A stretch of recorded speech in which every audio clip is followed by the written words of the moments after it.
We're joined by Rodney Loeppky. He is an associate professor of politics at York University. That's in Toronto, Canada. He is joining us from Toronto. The U.S. president is getting largely positive reviews for his address. The tone more optimistic, unlike his dark inaugural address. My question is twofold. What does it do for his presidency, which got off to such a rocky start, and does it mark a shift in his approach? Well, I think on the first question, it gives him, a certain grace period. Presidents are typically judged in the first 100 days or so, it's said.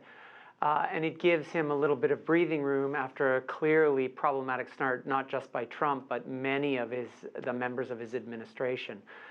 So that possibly will give him some currency and capital with Congress and maybe get some policy initiatives going. Do I think that it marks a long-term change in Trump administration's disposition? I doubt it. This is a very controlled environment in which, Trump reads from a teleprompter. This is a very highly choreographed speech. And what, we need to see is how this actually plays out in policy initiatives. The speech, largely broad strokes, not much in the way of specifics. What were your takeaways? Well, depending on your political position, there were good and bad things there, but what is very clear from this is that in, his broad sweep of grandiose visions for America, what's embedded there are a whole bunch of contradictions between initiatives that he wants and the ways in which he's going to pay for them.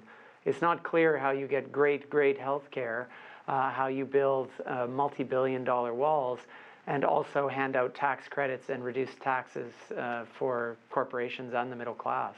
Yeah, you seem to have quite a few promises there. The U.S. for some time has always occupied quite a presence on the world stage, but Trump continues to pull back from that, saying last night, "My job is not to represent the world. My job is to represent the United States of America." So if you're a world leader and you're listening, what's your takeaway? Well, part of that potentially is a slightly harder negotiating position from the United States in international institutions. Part of that is bravado for his Republican base, very much in line with his American First ideology throughout the campaign. So that's not too surprising. If you're a foreign leader, I think you take it with a certain grain of salt. American presidents tend to hold the institutional line of American foreign policy. That was true of Barack Obama and even to a large extent true of George W. Bush. Now, the stock market liked the speech. Democrats, of course, did not. The Senate Majority Leader Chuck Schumer says his speech is detached from reality. It's really not about speeches. It's about actions, policies. So how does that square with some of his largely unpopular policies and actions? And is he going to have much luck when it comes to dealing with Congress?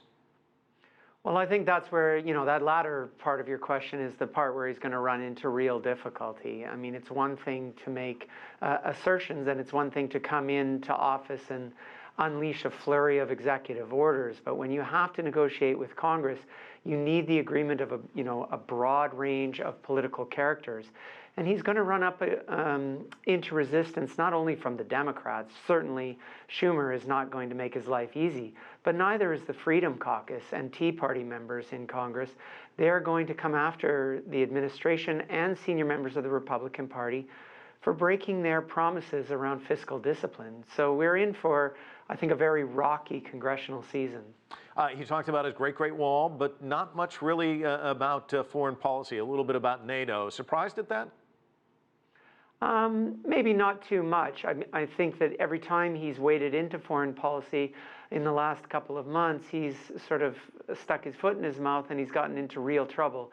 So his speechwriters have been very careful to steer away from most controversial elements in the administration's agenda.